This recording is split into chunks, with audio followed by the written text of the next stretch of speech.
Приезжайте. Хорошо?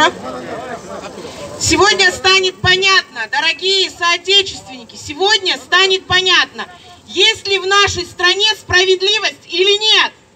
Мы сегодня с вами поймем, после решения суда мы увидим, кого они пропускают на выборы, если они не допустят одну из самых больших оппозиционных партий Кыргызстана на выборы. Это будет означать, что эти выборы фикция, эти выборы фейк.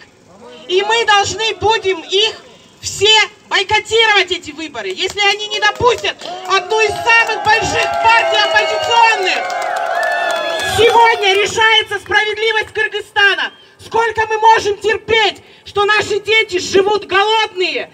Сколько мы можем терпеть, что мы вынуждены уезжать на заработки? Сколько мы будем терпеть, что мы не можем получить достойное образование, работу в своей на родной родине? Сколько мы можем терпеть, что нас обворовывают? Сколько мы можем терпеть, что нас обманывают? 30 лет мы живем так. 30 лет мы едим эту лапшу. Сколько можно? Дорогие мои соотечественники, стоим до конца. Не уходим. Требуем справедливость. Справедливость, наконец, которая должна восторжествовать. Акыкат!